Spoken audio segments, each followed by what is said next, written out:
Um, but, as we both know, the media doesn't always highlight the story of Filipino Americans. I mean, granted, you do work, with ABS-CBN, and so that's definitely targeting Filipinos.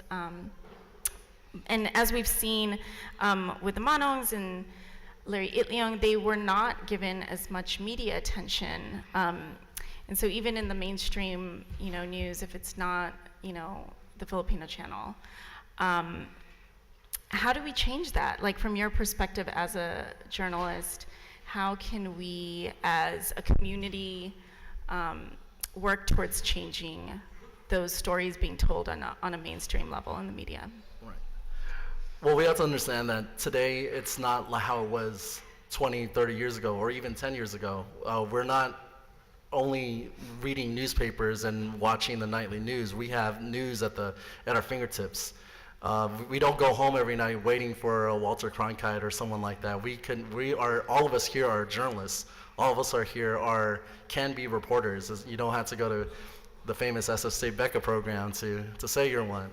And that's also a problem, because are you qualified? Are you giving the correct information? Are you giving you accurate information?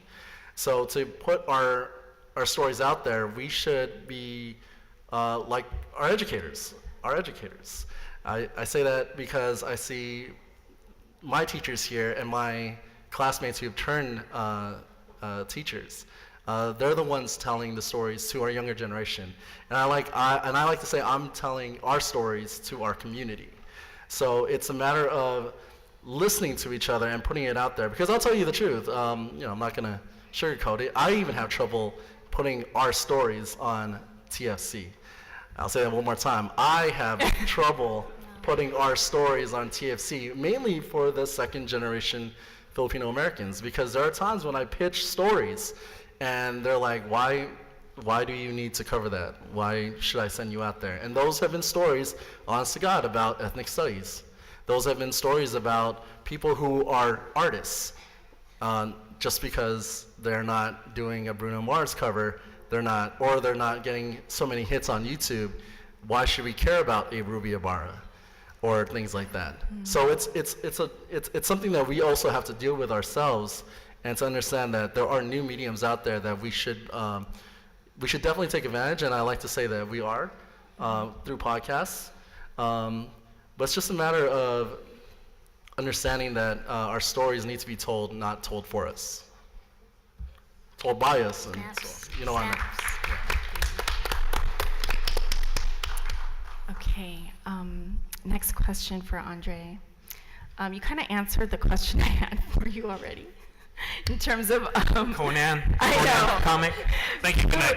Well, the question is, how do you think Journey for Justice will influence future Filipino artists? So, I mean, I guess you could still answer that. Yeah, I think, how will it influence, future artists? I think it goes back to not only artists, but to storytellers. When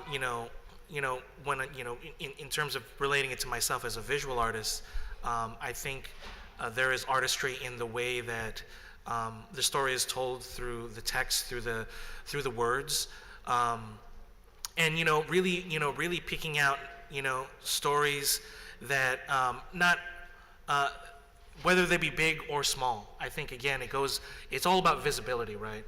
And knowing that no matter how small your story, or in this case how big the story, what needed to be told, those stories really need to get out there. So hopefully the work for Journey for Justice will inspire the work that I've done. And just to let you guys know, me and Ricky had a long talk today about Conan. About Conan. No, about Filipinos in the arts. Yeah, and it was awesome. No, he reminded me, and maybe something that I knew, all along, which was this was actually my first book.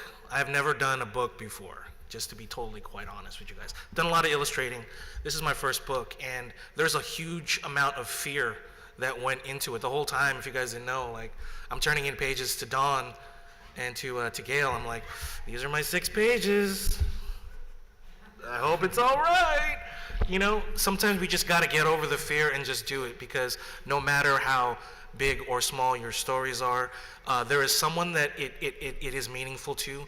It is your stories have the power to, you know, inspire others.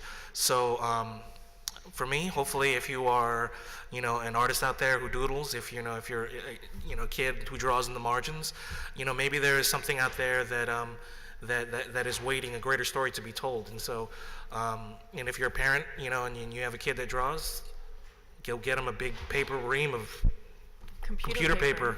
It's and let them do it. So yeah. Awesome, thank you. So we are almost out of time. Can we have a question from the audience? Yeah? Okay, so anybody have a question for anyone on the panel? You wanna ask? Yes, over there? Yeah. Want to embarrass you and go up to that microphone right there? But no talking. Woo! First question. Bravery. Brave soul. Hi everyone, thank you for speaking on this panel. My name is Donald, I'm from Stockton. I'm here with Little Manila Rising. So my question is, our culture has been a hit lately in the US, namely like things like sisig infused foods, ube.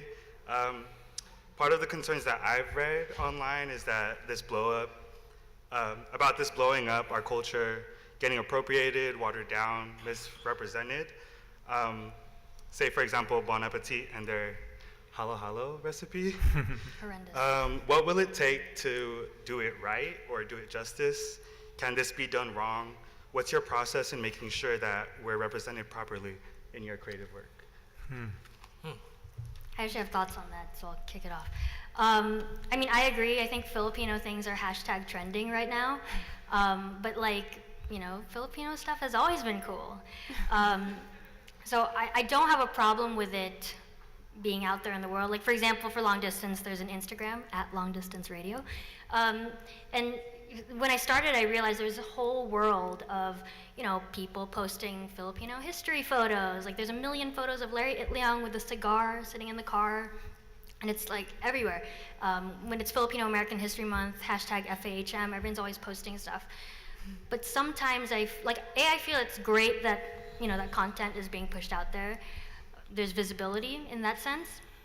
But I also feel like the details and the facts can get lost in the, you know, bite-sized social media posts or like the short videos. And honestly, it's like this book, Journey for Justice, I think what I got out of it was I learned so much about Larry Itliong as a person. And prior to this, you know, besides my own research that I've done, like, you know, when you look him up on the internet, you'll read his Wikipedia page, you'll see the same 10 pictures of him, and it's like, you know, again, I think there's a space for that stuff, but I think it's like people need to also do the work, whether it's through art, whether it's through, you know, writing books or, you know, being in the academic world and researching. Like, that work also needs to be like pushed out too. So I hope I answered your question. Awesome. I think we're pretty much out of time now. So thank you, everyone. Thank you to everyone on this panel. I feel like we could probably talk for another hour. And I think we should have another panel on arts and Filipino arts, but we'll save that for maybe another city tour stop. Thank you to everybody for being here tonight and for everyone that organized this event. Please come up and talk to us after and ask us more questions. Thank you. Thank you.